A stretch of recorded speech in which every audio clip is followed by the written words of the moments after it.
difficulty in having this conversation between Kalonzo Musyoka and Raila Odinga, if at all. Is it true that the resources, 70 million shillings, was never paid to you in full?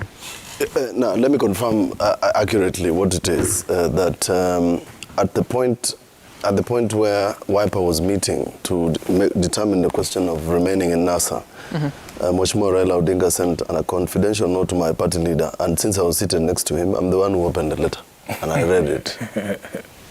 Now, Mheshimiwa Raila Odinga confirmed that the money that was last year, the money that was due to Wiper was 87 million odd. You're speaking softly. I want to hear you. Oh, you want to hear me? Yes. Sorry, I thought I was speaking to those people out there. No, I also have to hear. The correct figure is 87 million odd. That Mheshimiwa Raila Odinga and I signature confirmed that is legitimately owed to Wiper. As political parties fund that has already been disbursed. The money that Wiper has received is 25 million. 25 out of 87. Out of 87. And the balance? And that is part of the reason why we are not agreeing. Because we are telling them that out of good faith, if we are going to negotiate in good faith, you admitted you owe us funds. Where are these funds? Put it on the table. Put it on the table. And when I raised this issue with him, he told me, this gentleman, I raised with him in Makueni, he said, "No, let's go before a priest, we will confess." Nini. I told him, no, boss, we owe us money. Just go to your, don't tell me to go before a priest for a confession. You go and make the confession. But you owe 87 million shillings in a letter written by Raila Amolo Odinga and his signature on a confidential note, and I am the one who opened the letter. So I just asked this gentleman, confirm that 87 million shillings is in the accounts of Wiper. If you do that, then I'm home and dry. I'll be smiling with Sifuna, but he can't smile with him. Look at him. Why haven't you paid all the amounts? You know, Sam, this question I have addressed it so many times over the past 4 years. You've not addressed it at this level. I actually get dreary. First of all, I want to say that under the constitution of ODM, and actually under the law, the accounting officer of ODM is the Secretary General. So please, don't try and bring this thing of, a confidential note by the party leader and so on and so forth. Because one of the things that... just a minute. Just hold on, Senator. Let me speak. One of the things that we at ODM realize that, first of all, Raila has a generally good heart. He's a very good person.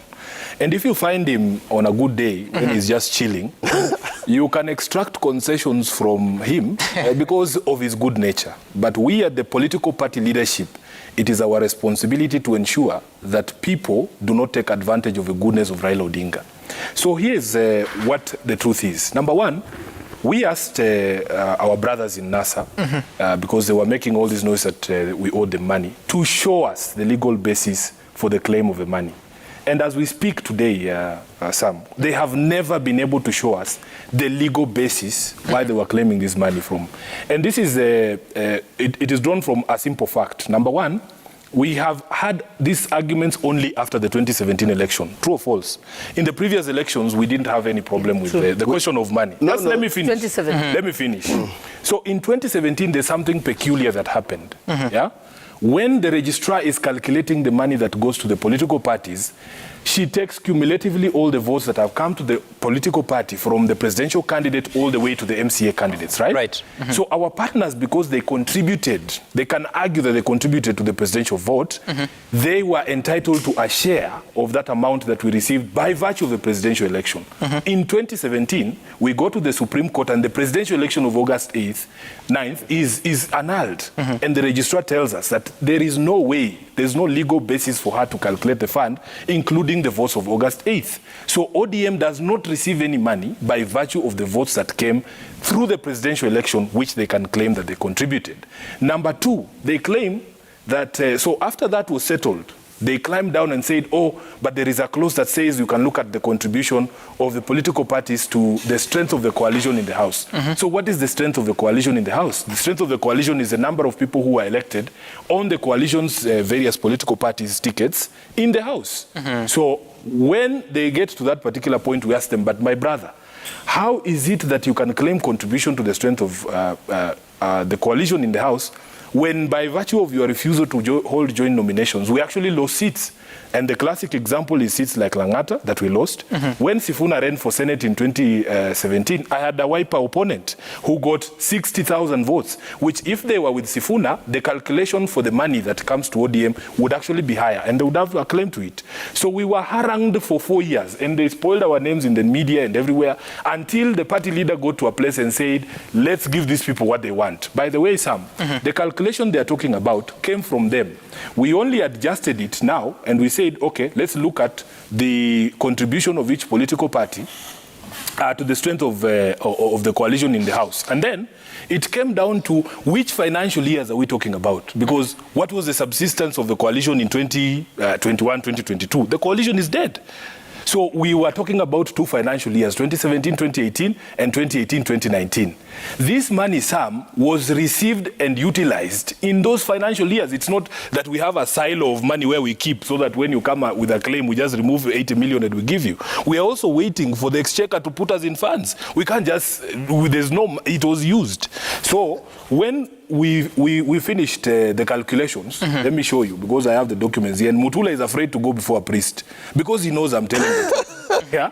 The percentage share of the political parties, after we arrived at the figure that is received by virtue of the members of parliament of ODM. By the way, they don't add the money that from the votes that Mutula received as a member of the coalition. No, it's just ODM MPs, right?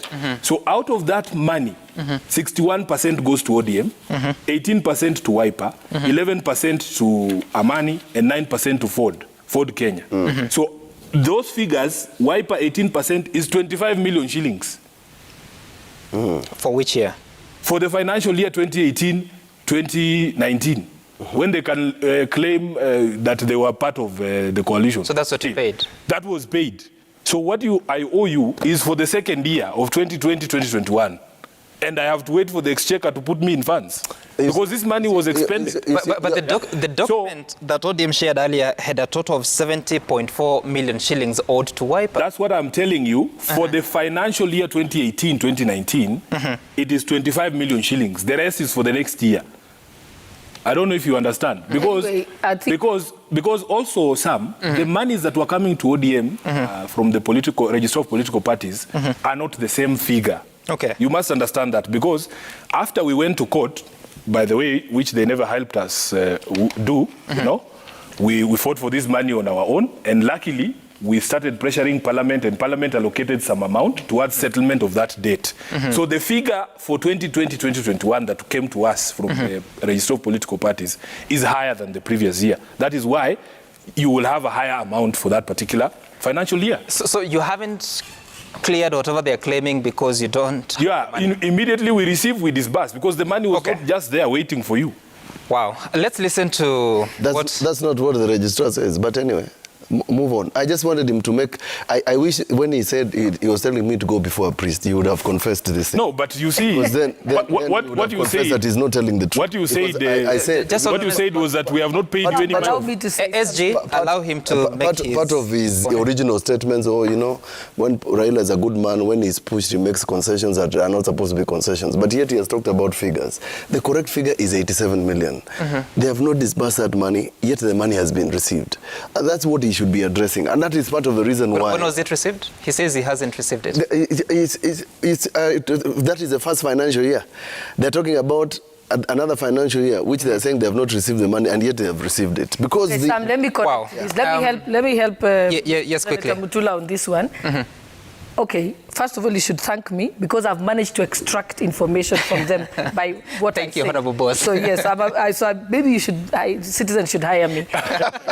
Okay, but I think... you can become a co-host, by the way, so after election.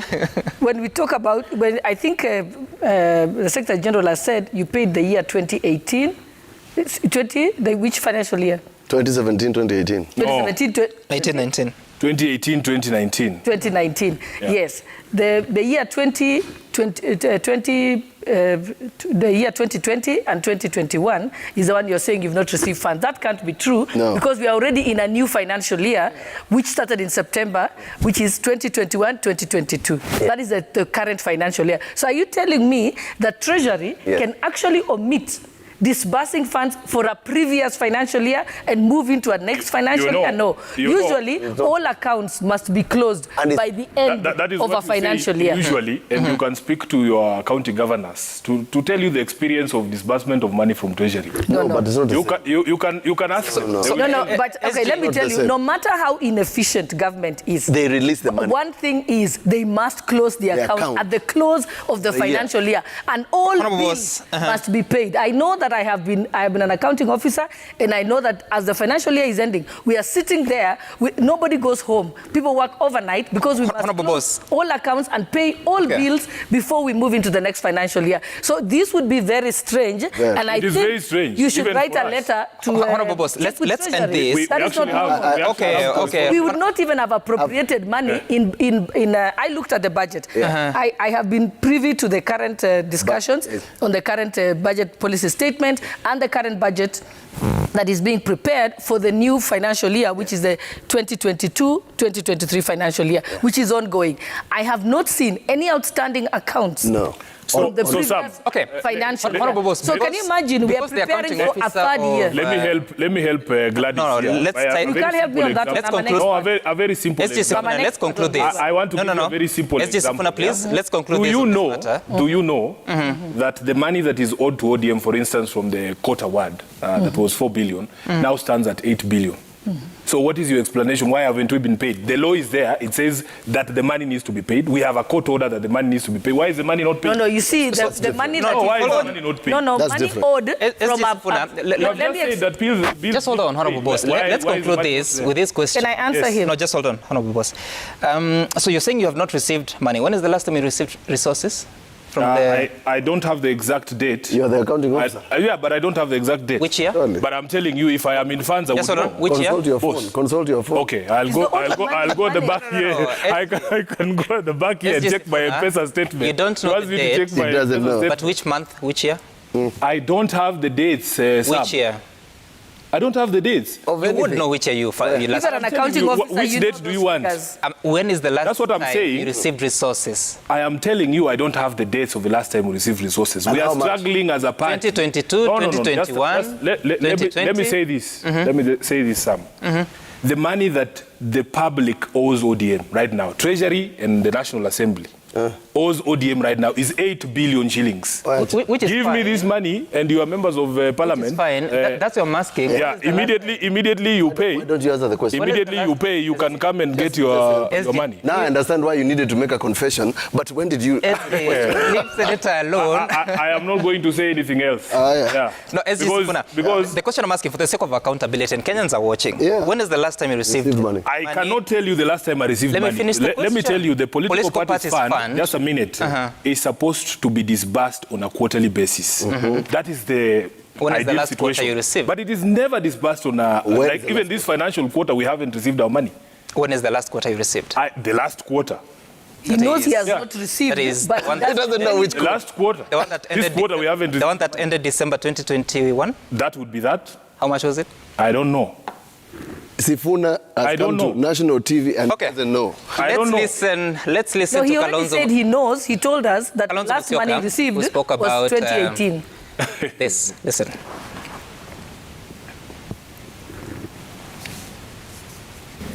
I've been tasked to read this statement, and do not crucify me alone if you have to.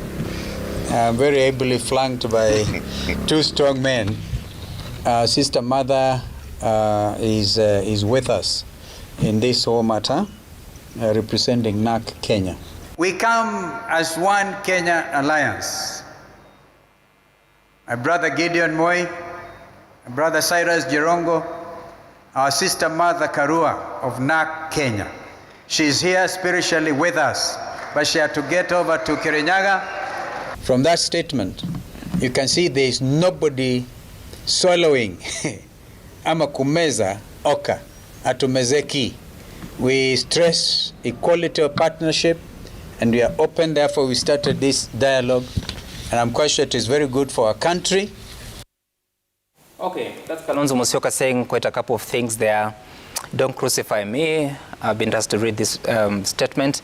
But there's something else that has happened over time, and as we wait for that, Senator Mutula, is there any difficulty with Wiper or One Kenya Alliance joining hands with ODM? I've said that, and I can repeat what my party leader said in the past, that he wants an honest dialogue and honest discussion. But I know similarly that my party leader has been very keen, and maybe I should disclose also, so the assistance of HE, who is the handshake partner of Raila Amolo Odinga, to sort out this question that, of course, Sifuna doesn't want to answer now. But more importantly, something that happened in 2017 that is very fundamental to both ourselves as Wiper fraternity and the party leader was Mheshimiwa Raila Odinga signed an agreement which he agreed to support Kalonzo in 2022. We are not going to let go of that, just like that. He said so, and therefore we have, our position is clear. We join Azimio when Raila supports Kalonzo. It's not negotiable. That's it. If they don't agree, reke tu mano. Let everybody, do their thing. But we have insisted that you cannot do away with the sort of things that are pending. There are those things that are pending between ourselves and ODM which have not been resolved. And since they have not been resolved, we want them resolved. And if they are not resolved, then we see no reason why we should, for a third time, support Raila Amolo Odinga when they don't want, on a strictly speaking, honest basis, sort out the issues that we think are fundamental to us. Because, and I said this to Sifuna, and he thinks, by the way, it's a joke, that somebody thought that, for example, the Makueni residents were being unnecessarily rebellious against government. For example, when the president went to Wote, he couldn't address people, he was heckled. They thought we were just being, why are you people becoming so fundamentalist about this ODM thing? It's because we believed, strictly speaking, in the dream of NASA, and supported NASA with one heart, and on the basis of that understanding that Raila Odinga has agreed finally that he will support Kalonzo Musyoka in 2022. How that changed is something that I don't know. And it remains a fundamental issue to us. We have told our party leader as much, that the people who are the support base of Wiper went and told our people this is what we are going to do. And I said this, and I told to both the deputy party leader of ODM, and I said if this framework is going to change, Mheshimiwa Raila Odinga will not send the 3 governors to go and plant Azimio in, for example, Ukambani, against those agreements without explaining what happened. And I said, why doesn't he come and say, I agreed to support Kalonzo, but for now we have changed our minds, and do so that we understand. But to use another shortcut where you have Charity Ngilu, Governor Kibwana and Mutua claiming Kalonzo is asking them for money which they don't have, and I don't know where they were going to get it from. So, they are claiming poverty, and they're saying, similarly they are claiming that we are asking them for money. Why would you ask them for money when it's you have just asked us for money here live? No. And I think that's what he's responding and saying that you don't have the money. No. If they're saying they don't have money, why would they then send the governors to say that Kalonzo is asking for money? So nobody sent the governors. So what I'm simply saying... Is it a question of your party leader or yourselves feeling like you're being disrespected, or is it a question of total disagreement on principle? Because you're also saying that if Raila supports Kalonzo, you'll work with Azimio. If he doesn't, then... we're just on the table. There's a principle we call consensus. I them. The teacher was the one who was teaching Sifuna, he knows. And then there's consideration. And the last one is called Uberimai Fidei. It's just good faith. In good faith, we have supported Raila Amolo Odinga unreservedly. Not anymore. Not anymore. Without resolving those. Listen to Kalonzo Musyoka on things he has said in 2017 and again in 2021. At 68, if I don't run for president, when will I run? And you guys are coming up. Look at you. Now look at me. At 63 years of age, why would I delay the decision to become president? Why? When you're less, Jameni. To you, Honorable Boss, but first, SG Sifuna, how important is the support of One Kenya Alliance or that of Wiper leader Kalonzo Musyoka in this election for I think I've said it before that in fact because the elections is 50+1, every person who essentially buys into your vision is welcome to join you. So it is an important support. What I want to advise my brother here, Mheshimiwa Mutula Kalonzo, I am sure we are all learning lessons from our past associations, and one of the lessons that I hope you guys learn is the importance of having structured negotiations, which is something your party leader has insisted upon, that you don't have secret deals between Mutula Kalonzo and Sifuna.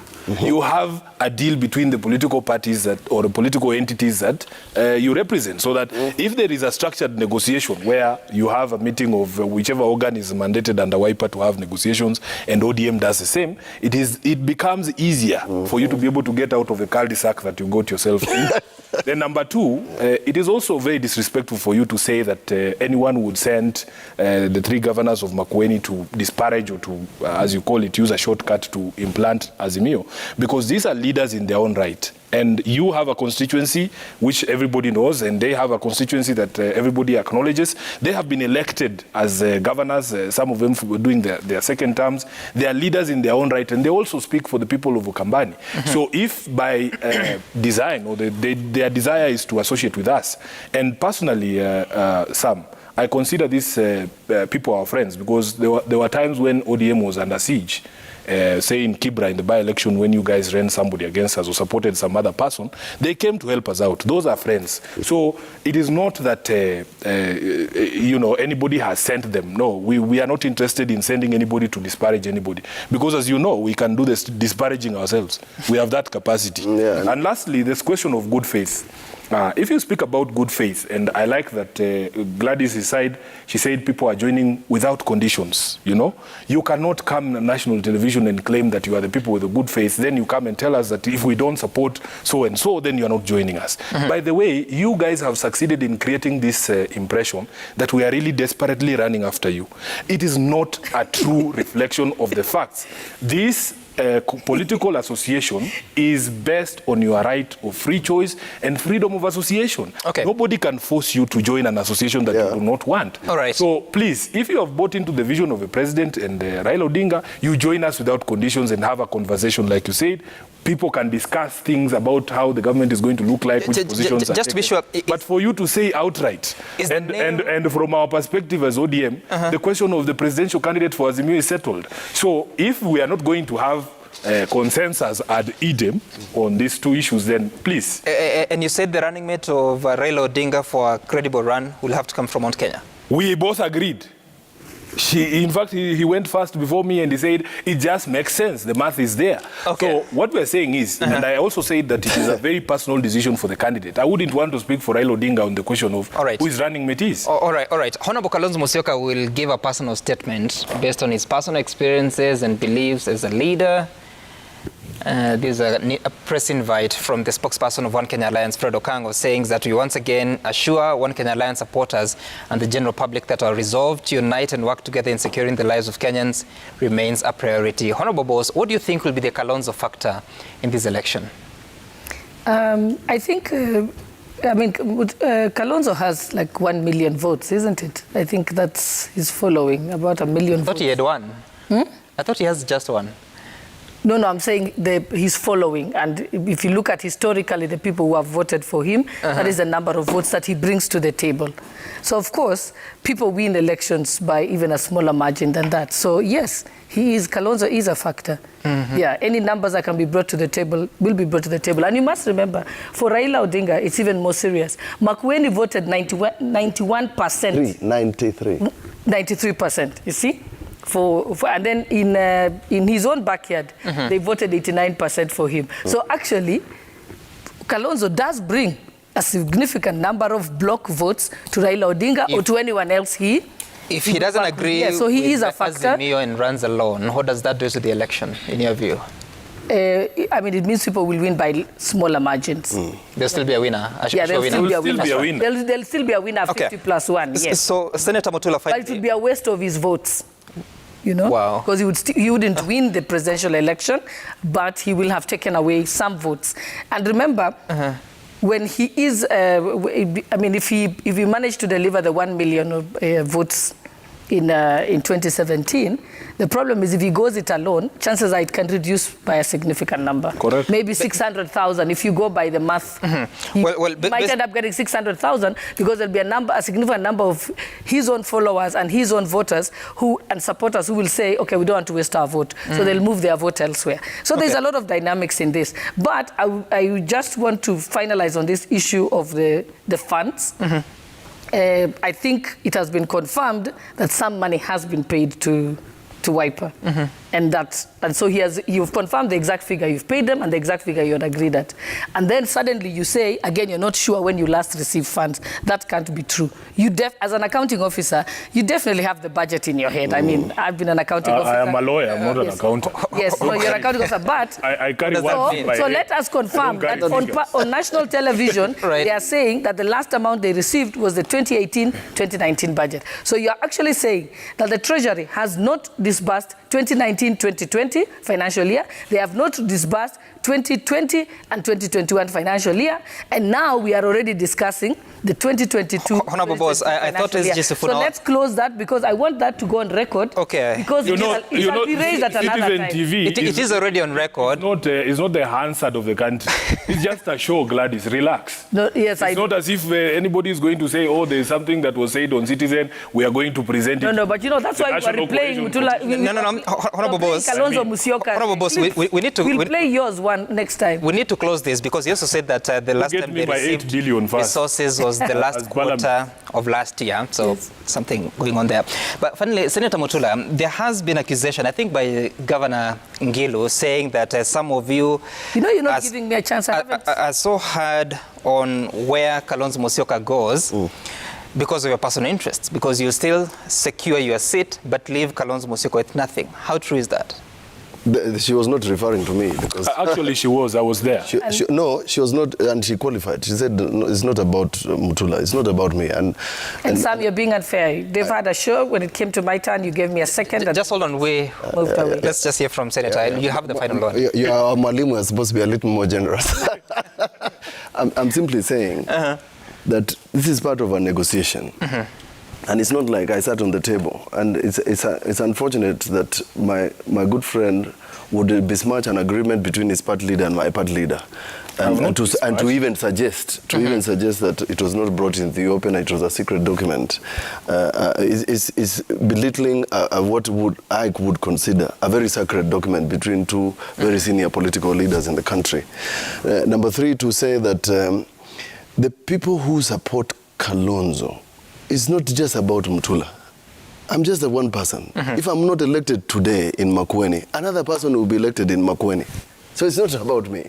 And if I'm not elected today, it's not like I will not find something to do. Right. But we have a support base that has legitimate expectations. And every time we go to them, we have to balance their interests against other interests. And therefore, what I'm simply saying is that our interests have not been served, and therefore by the time I go back, I might even lose the seat myself. There's a possibility that I will go there with some of the mattresses that are being proposed and even lose the seat because I am carrying my own personal aspirations as opposed to the aspirations of the people of Makueni. The people of Makueni, and I want to, this as the last statement. Right. There is a single reason Ukambani residents and voters refused to vote for Jubilee. It's because they thought in 2007 that their party leader was treated unfairly in the PNU coalition. Now they think that their party leader has been treated unfairly in NASA. It's a legitimate thing. And part of the a lot of the voters who come from my side of town, and I call it my neck of the woods, operate on something called absolute trust, uberima fidei. They don't want anything, but they just want to feel dignified and want to feel treated fairly. And every time Sifuna speaks, he loses 10 votes for his party leader. Every time he's on national television, 100 votes disappear because instead of being nice and making correct confessions. Has he lost as much this morning? Yes, he's even worse than he should have. You have a right to take positions to... I want us to take a look at the feedback. For purposes of out of time. It's now. I am allowed to do that. I am not the SG of Wiper. I am not here to play nice. Okay. I am here to defend my political party. So if that offends you, that is your problem. No, it has not offended me. So that is really... Look at me. Politics is not... look at me. Do I look offended? Sunday, we can hold hands and say after the elections. But as of now, allow me to be the SG of ODM. Okay. Wow. Mwalimu, I'm so sorry that... I think you should have sat with one of them. Maybe it would have been better. I'm waiting for the feedback. You decided you're enjoying their confessions. But remember, you're my co-host. Your closing remarks as we wait for the feedback. No, my closing remarks is I want to actually speak to what Sifuna said. He said that the Deputy President is on a school trip. I think that is offensive. It is not true. He's a presidential front runner, hence the reason why he has gone to the US. His economic model is shared by the United States. He's having meetings with congressmen, senators, and other development partners to be able to articulate his foreign policy. So it is not a joke. Indeed. And we have a tweet here that Dr. William Ruto, Mama Rachel Ruto, and Honorable Musalia Mudavadi, among the others, hosted by Nebraska Governor Pete Ricketts in Omaha. Dr. Ruto advanced the interest of Kenyan farmers, urging Governor Ricketts to tap into the Kenyan market to meet Nebraska's demands for quality coffee and tea. That's from so it's a visionary trip. It is not the campaign team. Let's take a look at this. It's Nebraska. Don't get ahead of yourself. Elvolating, the SG ODM is applying the tack that, quote, who saw when you gave me your money in the money issue. Kenyans haven't forgotten the pay bill number that then NASA gave to Kenyans for fundraising. As Breza, Azimio was on the right track until they started mixing with One Kenya Alliance. Raila does not need Kalonzo. Let Kalonzo go it alone. He is too demanding of the past. Masika, Hoseville, I guess. Wiper Party, ANC and Fort Kenya leaders wasted a lot of time in boardrooms and hotels, threatening to run for presidency, only to come at the 11th hour to disrupt other political entities like ODM, Jubilee and UDA. They should stop that game of discord immediately. Okelo Mwalimu, in pastoral societies, leadership of cattle dips depends on the number of cattle one has. It's almost impossible for a man with only 1 or 2 cows to be a chairperson or vice chairperson. ANC and Fort Kenya should know. Amaganga Mustaf, uncontrollable earthquake is disorganizing Kenya Kwanza Alliance. They rushed to decide a complex issue that needed consultations. It now appears a brokerage that jumped on board without numbers. Emergency in politics is a road to regrets. Gishinga Muita, if Kalonzo joins Azimio, his power to convince his people will not be as before. He will have a hard time to convince them. Chalo Wadrozi, Kalonzo Musyoka is playing political game he played in 2007. He is being used by Ruto to spoil Ukambani votes for Raila by dividing votes. Is that true? He wants to reach the ballot. That's what Moses Kuria is up to.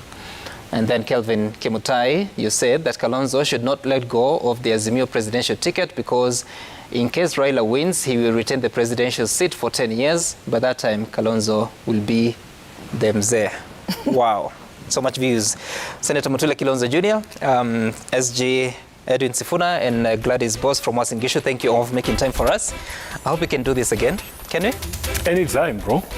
We can, right? It's been a very useful session. We need a confession box. My name is Sam Gituku. See you some other time. Bye for now.